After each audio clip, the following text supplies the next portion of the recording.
Audio Jungle.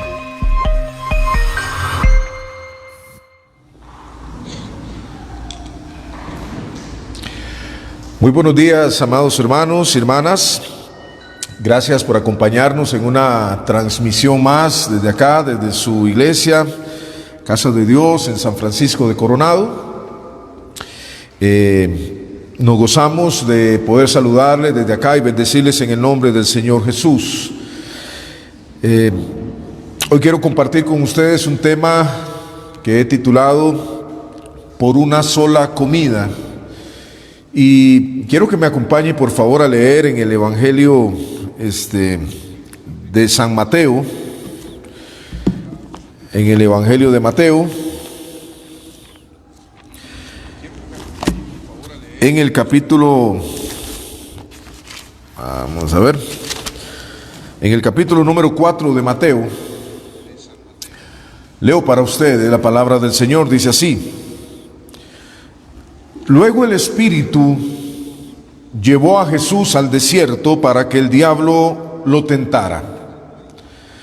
Estuvo 40 días y 40 noches sin comer y después sintió hambre.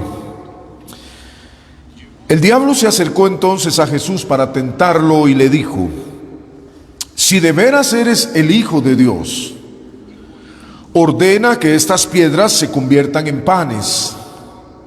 Pero Jesús le contestó: La Escritura dice, no solo de pan vivirá el hombre, sino también de toda palabra que salga de los labios de Dios.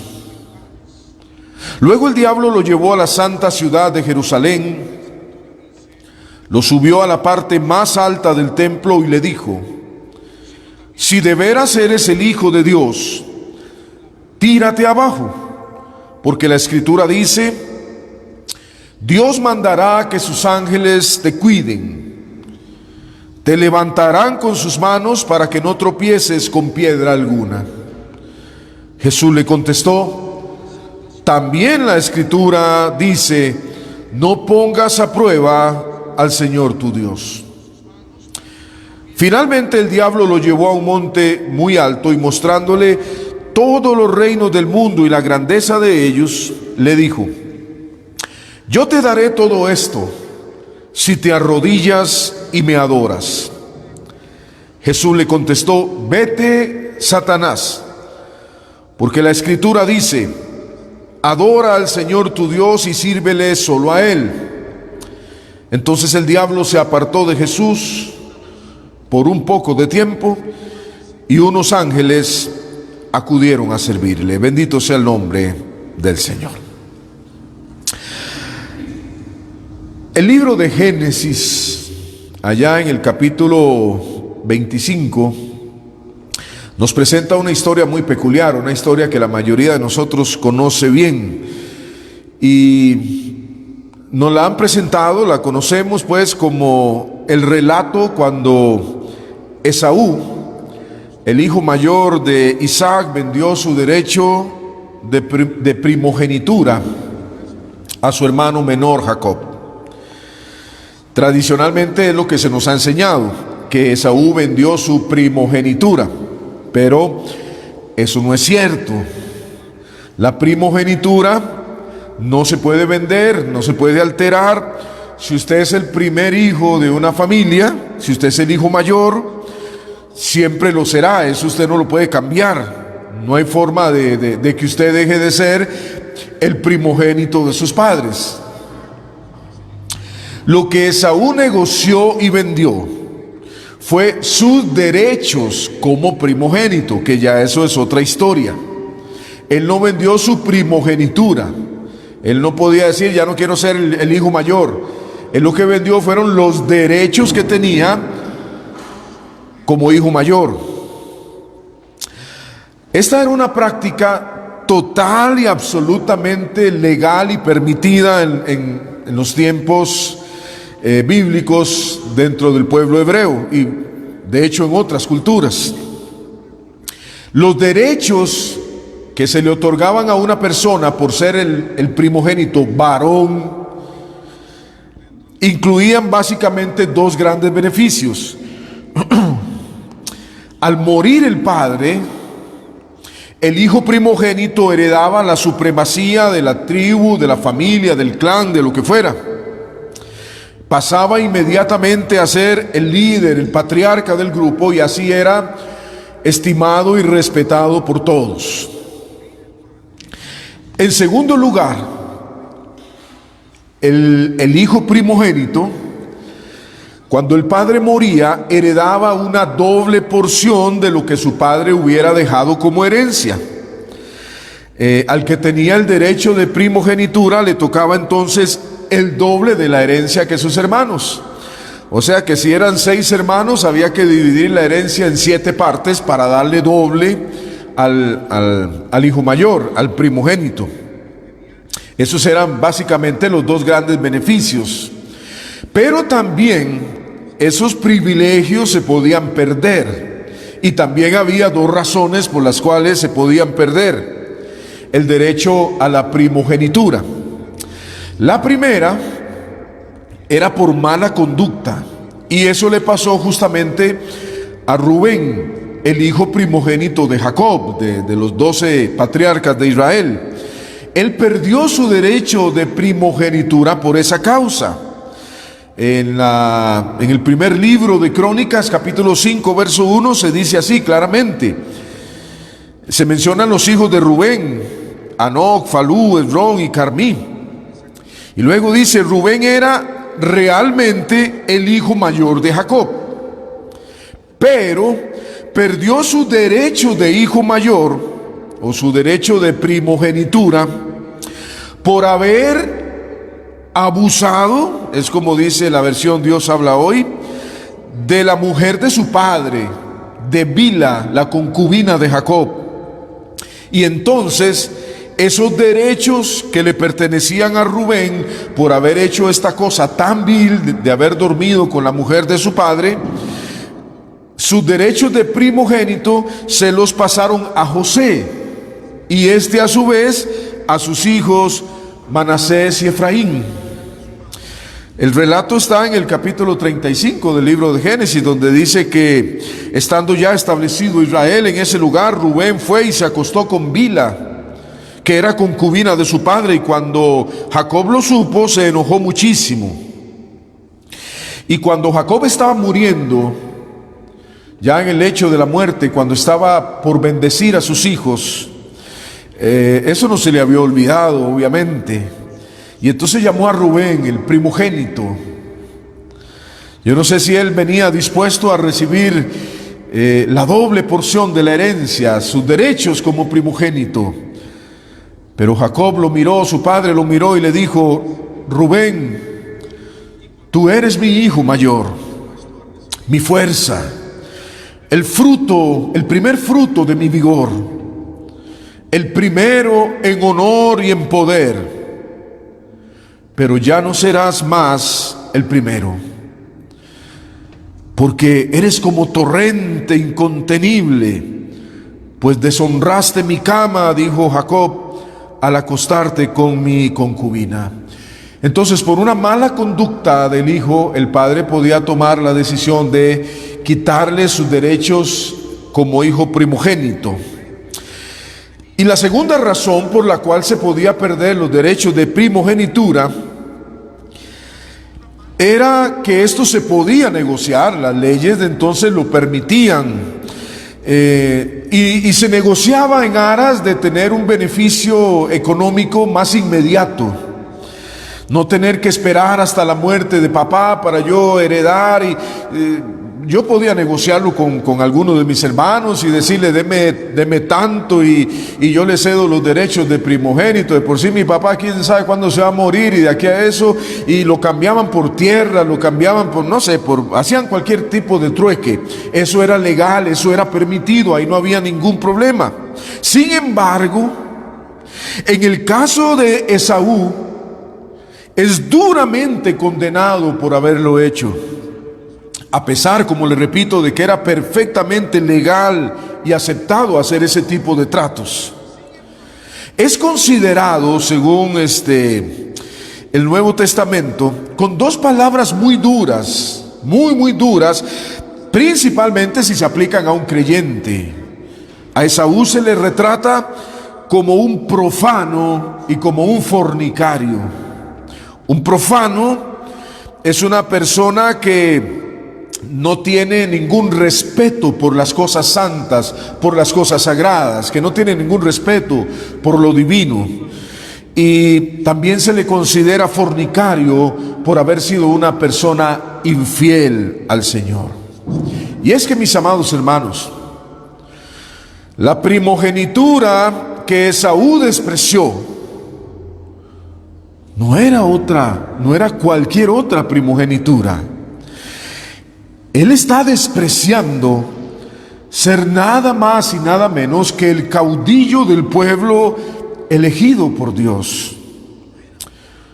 La historia dice que Esaú había salido a cazar y que cuando regresaba, cansado de su viaje, astutamente Jacob había preparado un guiso, un plato de lentejas. Yo no sé qué le echó, pero estaba rojo el asunto ese. Rojo se dice Edom en hebreo, por eso a los descendientes de Esaú les dicen edomitas, ¿verdad? Como un sobrenombre peyorativo. Se encuentran los dos hermanos y Esaú, de la forma más normal, creo yo, le pide a su hermano que le regale un platito de comida, de ese guiso. El hombre viene de estar no sé cuántos días en la montaña cazando, viene cansado, viene hambriento. Y Jacob le dice: ok, está bien, yo le doy comida, no hay problema. Eso sí, no es gratis, se la cambio. Un plato de comida por sus derechos de primogenitura. Como yo siempre les digo, hermano, y tratando uno de leer un poco entre líneas, yo pienso que tiene que haber alguna especie de discusión entre los hermanos ahí. ¿Cómo se le ocurre que solo por un plato de comida? Bueno, entonces no le doy comida, entonces ve a ver qué hace. Y al final llegaron a un arreglo. Y noten las palabras de Esaú. Esaú al final dice: bueno, está bien, ok, está bien. Le cambio mis derechos de primogénito por un plato de comida. Total, dice Esaú, ¿para qué me sirve eso? Total, yo me voy a morir también. Así es que hicieron el arreglo. Júrame, lo dijo Jacob. Y Esaú se lo juró, llegando a un solemne arreglo, un solemne juramento entre hombres, cosas que ya hoy no se ven. Ya hoy la palabra de un hombre casi no tiene valor. Pero ahí era cuestión de decir: yo se lo prometo, se lo juro, yo le digo que sí, y eso era suficiente. Y entonces Esaú comió el plato de lentejas y se fue para su casa. Años después, estando su padre Jacob a punto de morir, su padre Isaac, perdón, creo que he dicho Jacob reiteradamente, perdón, su padre Isaac, a punto de morir, Jacob lo engañó. Sé que posiblemente la mayoría de personas que me escuchen conozcan la historia, no quiero dilatarme mucho en eso. Isaac quiere antes de morir comerse un plato, un guiso, y entonces manda a Esaú a cazar. Jacob lo engaña, junto con su madre preparan ahí un estofado, se lo traen. Jacob se viste con una piel. Ya Isaac estaba muy viejo, ya no, sus ojos no le daban. La cuestión es que Jacob engañó a su padre e Isaac lo bendijo, le dio los derechos del primogénito, lo constituyó su sucesor, heredero de todo. Cuando Esaú llega, entonces el engaño queda descubierto. Se dan maldiciones y gritos y lloros. Y él ruega: Padre, bendíceme a mí también. Y ciertamente Isaac lo bendijo, pero es que la bendición para el primogénito era solo una. No pueden haber dos primogénitos. Y entonces es allí donde el escritor de la carta a los Hebreos nos da a nosotros la luz. Es cuando llama a Esaú un fornicario, un infiel. Lo llama profano porque no estimó la bendición de Dios. Y hace énfasis, y aquí es donde está el meollo del asunto. Él cambió la bendición de Dios por una sola comida. Después nos sigue diciendo el escritor sagrado: ustedes saben que deseó heredar la bendición y ya no hubo oportunidad, aunque se arrepintió y aunque lo procuró con lágrimas. Su padre le dijo: lo siento, yo solo tengo una bendición para un primogénito y ya la di. Amados hermanos, el tema con Esaú entonces no es que vendiera su primogenitura. Eso era legal y después de todo ya estaba dentro de los planes de Dios. Pues todos sabemos que Jacob, desde antes de nacer, era el elegido. Pero se le menciona por el poco valor que le dio a la bendición de Dios. Cambió sus derechos por una sola comida. Así es que, mis amados, muchas veces no es tanto lo que hacemos, sino por qué lo hacemos y cómo lo hacemos, lo que termina desagradando a Dios. Muchos años después, muchísimos años después, el Hijo de Dios se juega sus derechos como hijo primogénito delante del enemigo de nuestras almas. Antes de iniciar su ministerio terrenal, Jesús es bautizado por Juan el Bautista allá en la región de Betábara. El Espíritu Santo desciende sobre él y se queda sobre él. Y Jesús, lleno del Espíritu Santo, antes de empezar a predicar, antes de empezar a hacer milagros, es llevado por el Espíritu al desierto para ser tentado por el diablo. Jesús triunfó finalmente sobre los poderes diabólicos en la cruz del Calvario. Así lo dice el escritor sagrado cuando dice que allí despojó a los principados y a las potestades y los exhibió públicamente, triunfando sobre ellos en la cruz. Pero la primera victoria del Señor realmente la obtuvo en el desierto de la tentación. Ahí derrotó al enemigo de nuestra alma y ganó la batalla, no solo la suya personal, sino también para nosotros, demostrándonos a nosotros más bien, que no somos criaturas indefensas ante los ataques y los embates del enemigo, sino que tenemos la capacidad y la fortaleza en Dios para resistirle.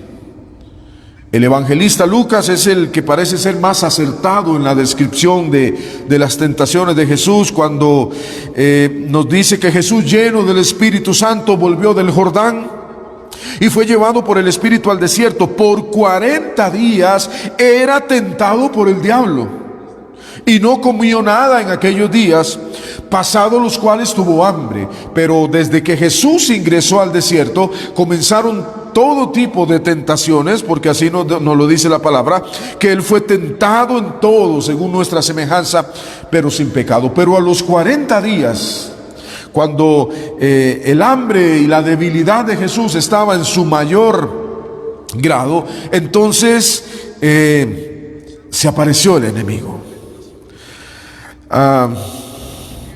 ¿Por qué salió Jesús victorioso de la tentación sin pecado?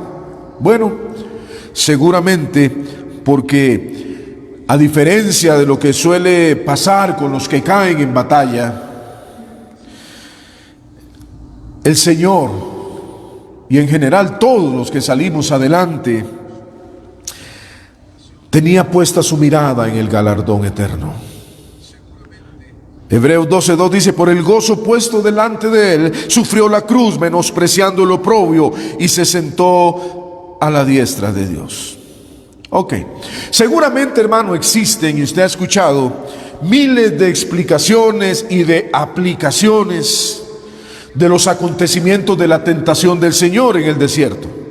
Pero permítame hoy, por unos minutos nada más, direccionarlas en el sentido justamente donde Esaú falló.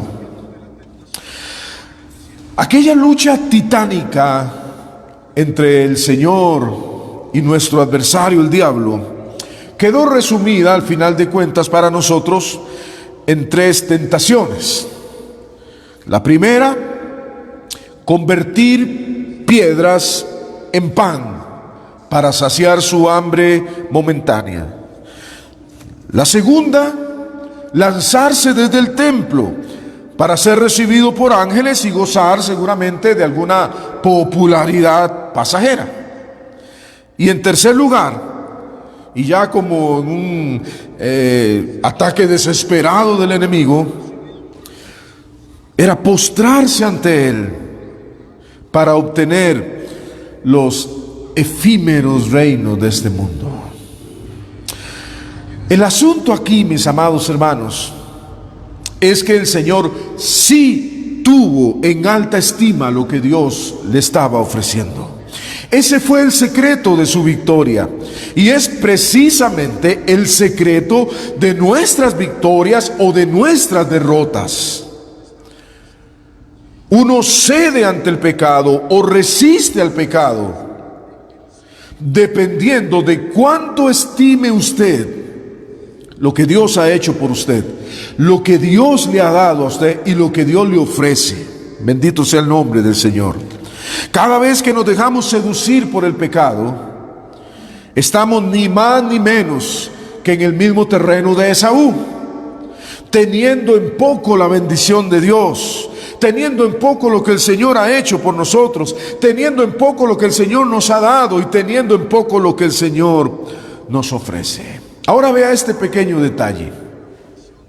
La primera tentación, 40 días en el desierto, frío, calor, sed, hambre, luchas constantes contra el enemigo, y a los 40 días Jesús está en su punto más vulnerable. Es cuando aparece el tentador. Y la primera insinuación que el diablo le hace a Jesús es: si eres el Hijo de Dios, si de verdad es el Hijo de Dios, sacia tu hambre, convierte una piedra en pan. Eso, la verdad, hermano, no parece tan malo, ni siquiera tan malo, no parece malo, nada malo. Es más, eso contaría hoy como un milagro entre nosotros si fuéramos capaces de convertir piedras en panes. No tenemos ninguna forma, no es posible, y no vamos a entrar en ese terreno, de establecer qué hubiera pasado si Jesús hubiera escuchado la voz del diablo. Eso no pasó, usted sabe que así no fue, y no vamos a entrar en el terreno de la especulación. Pero si él hubiera accedido, si él hubiera dicho, pues sí, la verdad, como dijo Esaú, total, me voy a morir, y hubiera dicho, hubiera orado y agarra una piedra y la convierte ahí en un delicioso bollo de pan, estuviera cambiando, hubiera cambiado la bendición que Dios tenía sobre él por un pedazo de pan. Algún tiempo después, no mucho tiempo después, unos días después, Jesús tuvo la oportunidad de alimentar en 2 ocasiones en total a 9,000 hombres repartiendo pan. Él hubiera perdido esa posibilidad. Es más, hubiera perdido el derecho legítimo de autodenominarse él mismo como: yo soy el verdadero pan que descendió del cielo, y ofrecerse para que todos los hambrientos y los sedientos espirituales pudieran saciarse. Ese es el resultado de poner la mirada en las cosas mejores, en vez de estar pensando siempre en lo pasajero, cuando alguien deja el camino del Señor, cuando un cristiano se desvía y cae en pecado, ha despreciado lo eterno, lo maravilloso, lo completo que Dios tiene para él, y se ha dejado seducir por una sola comida. No sabes lo que estás perdiendo, hermano. Vuelvo y le repito, él hubiera dicho, sí, está bien, entonces ora, y yo creo que la piedra se hubiera convertido en pan y Jesús hubiera comido. Creo que un sentimiento de culpa le hubiera embargado, como nos ha pasado tantas veces a nosotros cuando le fallamos al Señor.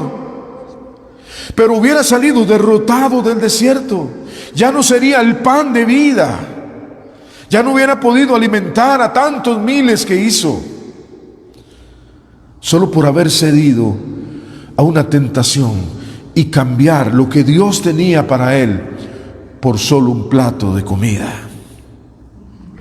Una vez que falló esto, entonces el diablo le lleva, posiblemente en algún éxtasis o algo así, a lanzarse del templo. Lo pone en el pináculo del templo y ahí lo reta nuevamente.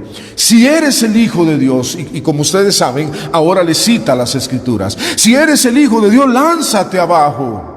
Tírate desde aquí. ¿No está escrito que a sus ángeles mandará cerca de ti para que te sostengan y no tropieces, que no te lastimes? Lanzarse del templo. Yo creo firmemente en mi corazón que Jesús hubiera salido ileso, se hubiera lanzado del templo y aterriza allí, hermano, en el atrio del templo.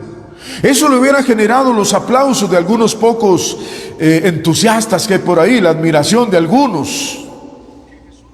Pero le hubiera costado ese sencillo acto, el aplauso de unas pocas personas, le hubiera costado a Jesús recibir de parte de su Padre el honor que tenía preparado para él. Porque Jesús, dice, se hizo obediente hasta la muerte y muerte de cruz, por lo cual Dios lo exaltó hasta lo sumo y le dio un nombre que es sobre todo nombre, para que en el nombre de Jesús se doble, oiga hermano, toda rodilla de los que están en los cielos, en la tierra y debajo de la tierra, y toda lengua confiese que Jesucristo es el Señor, para la gloria de Dios. Si se hubiera arrojado del templo, alguna gente lo hubiera visto y le aplaude, qué bárbaro, otra vez, ¿verdad? Vos le hubieran pedido que lo repitiera. Pero a cambio de eso hubiera perdido la recompensa eterna que Dios tenía para él. Y porque no lo hizo, porque fue obediente hasta la muerte, hoy en el nombre de Jesús toda rodilla se doblará delante de él. Ese es el honor que el Padre le dio por haber salido adelante. Amados hermanos, con cuánta frecuencia los cristianos prefieren el aplauso de los hombres, la aprobación de los semejantes, hasta la compañía de los infieles. Preferimos estar allí, hermano, calentándonos con quien no debemos, solo para que no nos rechacen, solo para que no digan, solo para que no se burlen, solo para que me acepten, aunque el resultado de esa acción sea perder la comunión con el Espíritu Santo, aquel que no te abandonará jamás. Nunca cambies la bendición de Dios por un plato de comida. Nunca cambies la gloria que Dios tiene preparada para ti por los aplausos de unos pocos aquí en la tierra. Y en tercer lugar, la tentación, la que se supone la más agresiva de todas, porque ya el diablo creo que empieza a sacar cuentas que esta pelea no la va a ganar. Ya usó sus armas durante 40 días y 40 noches, lo ha intentado de todas formas. El tiempo se acaba y entonces va con todo, su último ataque. Lo llevó a un monte muy alto y le mostró todos los reinos, todos los países del mundo y la riqueza de ellos, palacios, oro, mujeres. Bueno, si son mujeres las que están siendo tentadas, pues hombres, caballos, camellos, y lo traemos a nuestro tiempo hoy, dólares, carros, joyas, fama. Te lo puedo dar todo eso si te postras y me adoras.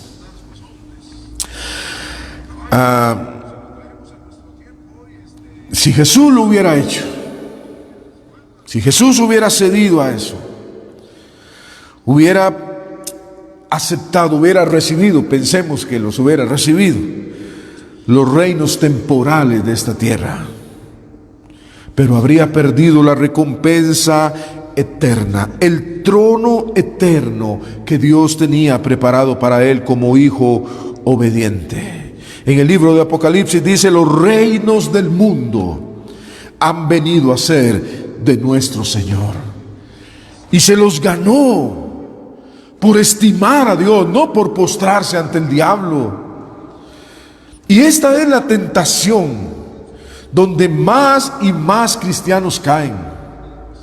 Y eso que el diablo no les está ofreciendo todos los países del mundo, solo les ofrece un poquito de las migajas que da el mundo, solo les ofrece un poquito más de salario, un poquito más de sueldo, un poquito más de él, y los cristianos se van de cabeza, hermanos, despreciando al Señor, cambiando al Señor de la gloria, despreciando el reino eterno que Dios ha preparado para ellos por las riquezas pasajeras de este mundo. He estado leyendo un libro en estos días que me ha bendecido mucho.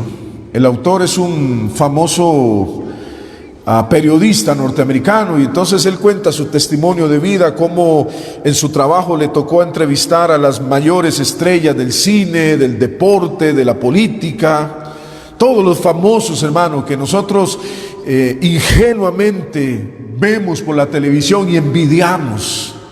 Y entonces él los desnuda ahí poco a poco. Esa actriz que ves salir ahí, hermano, en la portada de una revista, esa no es ella. Esa es una mujer ultra maquillada y retocada, hermano, y con una sonrisa fingida.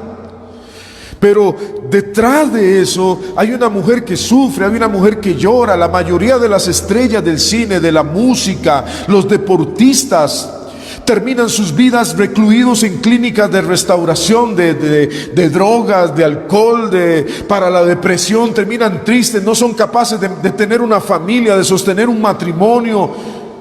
Todos viven, hermano, en una desgracia tras otra, tras otra, tras otra. Claro, cuando las cámaras no se enfocan, sonríen, se ponen su mejor ropa y logran deslumbrar hasta los cristianos. Yo veo cristianos, hermano, admirando a esas personas.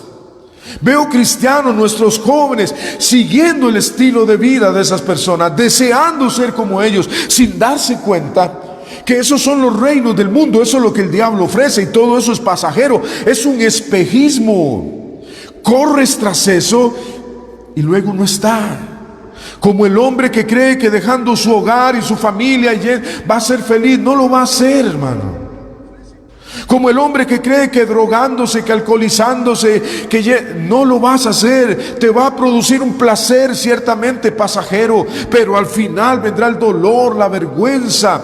Como Esaú, vas a llorar amargamente. ¿Por qué? Porque has despreciado la bendición de Dios. Todo lo que el Señor te ofrece como hijo de Dios, como una hija de Dios, Él a manos llenas te lo pone al frente. Aquí está. Un episodio que nos sirve como enlace entre los dos casos que hemos querido presentar hoy, el de Esaú y el de Jesús, es el del rey David. Cuando el rey David comete el pecado aquel tan terrible que nosotros conocemos, que no es un pecado, son como 7, 8 pecados juntos. Cuando es confrontado por el profeta Natán, por el hombre de Dios, Dios hablando a través del profeta, llora. El profeta Natán le corren las lágrimas por las mejillas cuando le dice a David: yo te constituí rey sobre Israel, te di todas las riquezas, te di todas las mujeres del reino. Y ese todas obviamente se refiere a las doncellas, las muchachas solteras, no las que tenían dueño ya.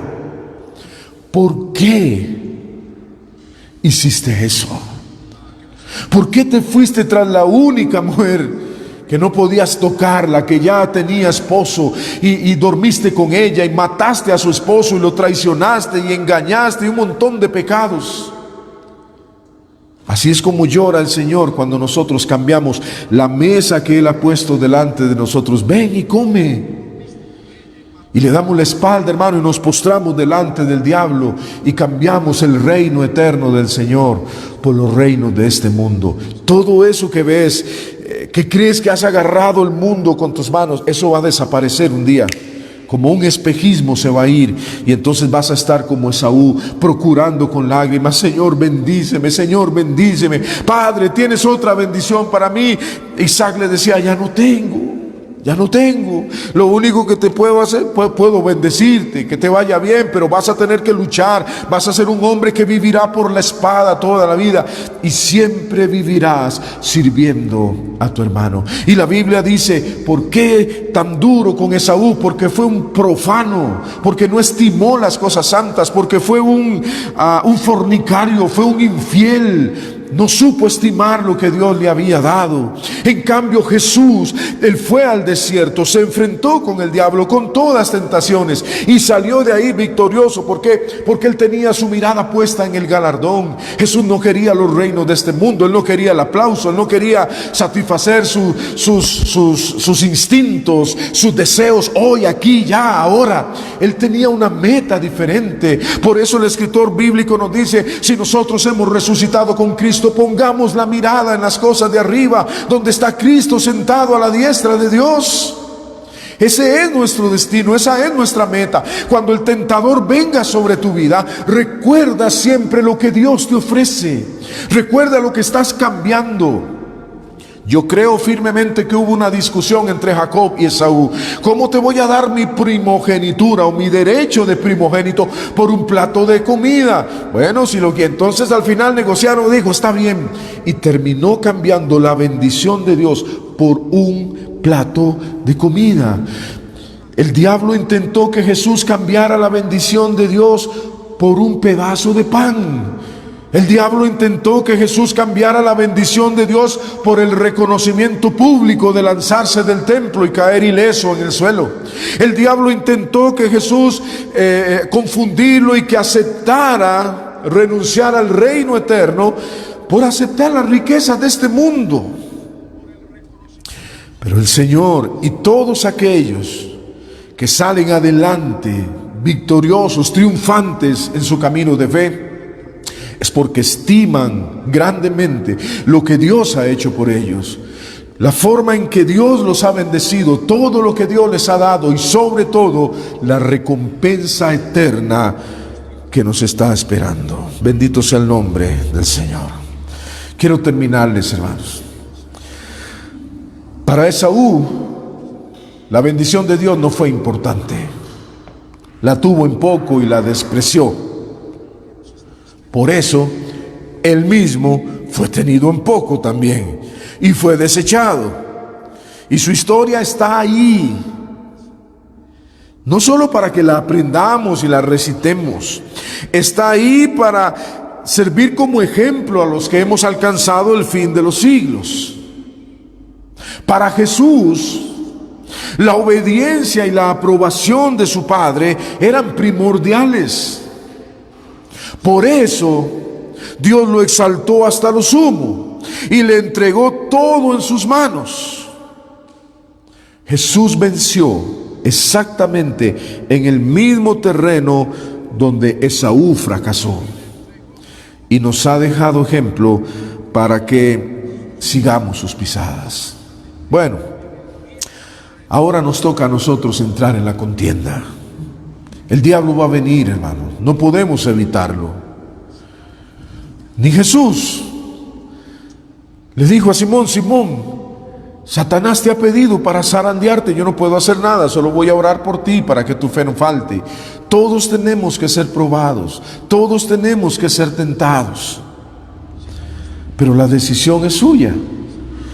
Vamos a ver si somos fieles hasta la muerte para recibir la vida eterna como corona, o si somos de los que se conforman con un pedazo de pan, con el aplauso de algunos pocos, con las riquezas efímeras, con los deleites temporales del pecado. Y si para nosotros un plato de comida es más importante que la bendición de Dios. Tengamos, amados hermanos, queridas hermanas, en alta estima todo lo que el Señor ha hecho. Todo lo que el Señor ha hecho por nosotros. Todo lo que nos ha dado. Todo lo que ha preparado eternamente para que lo disfrutemos.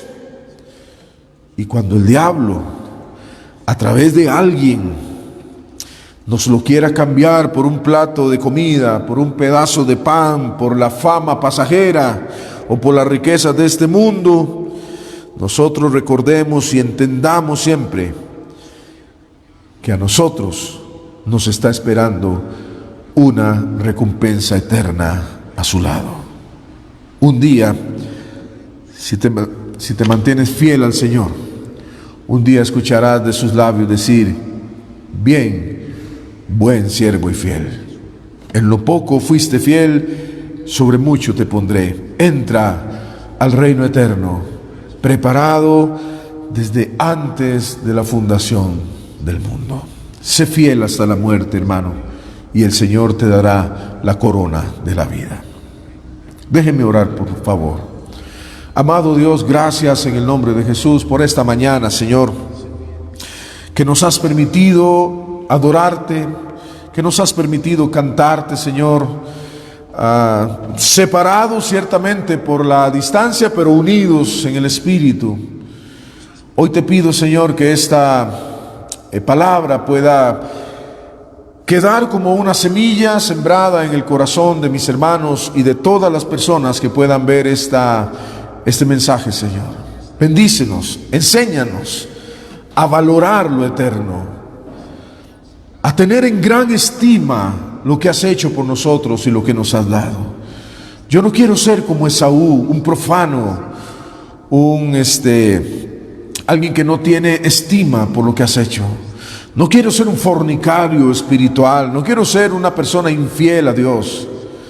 Yo no quiero cambiarte por nada, Señor, por nada que este mundo me pueda ofrecer. Bendice a mis hermanos, fortalécelos en su fe y en su caminar diario, y que la paz de Dios, la paz que sobrepasa todo entendimiento, guarde nuestras mentes y nuestros corazones en Cristo Jesús nuestro Señor.